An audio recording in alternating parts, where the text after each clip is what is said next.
நம்ம சந்தா தாங்க சேரனை பார்க்குறதுக்கு சைட்டுக்கே போயிட்டாங்க. அங்கே போய் ஸ்வீட் செஞ்சு கொடுக்குறாங்க. அதே டைம் வந்து நம்ம சேரன் வந்து சந்தாவை சைக்கிளில் முன்னாடி வச்சு கூட்டிகிட்டு போய் வீட்டில் விட்றாங்கங்க. அதே டைம் நம்ம கார்த்திகாவும் பார்த்துறாங்க. என்ன மாமா ஒரே ரொமான்டிக்காக போய்கிட்டு இருக்கு அப்படிங்கிற மாதிரி சொல்லிவிட்டு அந்த ஸ்வீட்டையும் கொடுக்குறாங்கங்க.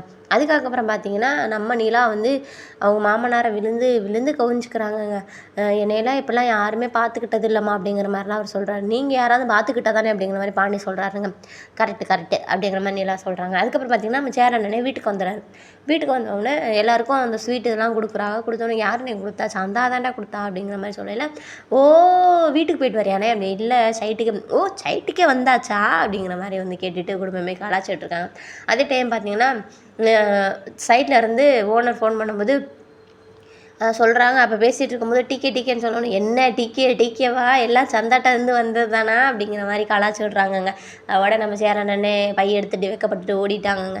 அதுக்கப்புறம் பார்த்திங்கன்னா நம்ம சோழன் வந்து அந்த பொண்ணு ஃபோன் பண்ணது மெசேஜ் பண்ணது எதுவுமே பண்ணாமல் அப்படியே ஒரு மாதிரி மூஞ்சி வச்சுக்கிட்டு இருக்காங்கங்க. அதுக்கப்புறம் பார்த்திங்கன்னா வெளியில் நின்றுருக்கும்போது அந்த பொண்ணோட ஃப்ரெண்டு 2 பேரும் வந்துடுறாங்க. வந்தோடனே என்ன ப்ரோ காயத்ரி ஃபோன் அடித்தா எடுக்க மாட்டேங்கிறீ இது பண்ணி அங்கே சாப்பிடாம கொள்ளாமல் அழுதுகிட்டே இருக்கா அப்படிங்கிற மாதிரி வந்து சொல்கிறான்.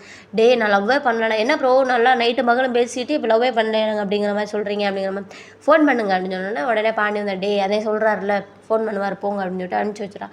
உடனே டே பாரா எவ்வளோ பெரிய பிரச்சனை ஆயிடுச்சுடா அப்படிங்கிற மாதிரி சோழன் சொல்லிடுறேன். நான் அதே அப்பயே சொன்னேன்லடா நீ கேட்டாதியா அப்படிங்கிற மாதிரி வந்து பாண்டி சொன்ன டே இப்போ நேராக பார்த்து சமாளித்து ஏதாவது புரிகிற மாதிரி எடுத்து சொல்லிட்டு வா அதெல்லாம் கேட்பாங்க நீ போய் சொல்லி புரிகிற மாதிரி சொல்கிற புரிஞ்சு எப்படியாவது இந்த பிரச்சனையிலேருந்து வெளியே வரதா பாரு அப்படிங்கிற மாதிரி வந்து பாண்டி சொல்கிறாருங்க. அதோட இன்றைக்கி சீரியல் முடிஞ்சிச்சு. நாளைக்கு என்ன நடக்குது நாளைக்கு பார்க்கலாம்.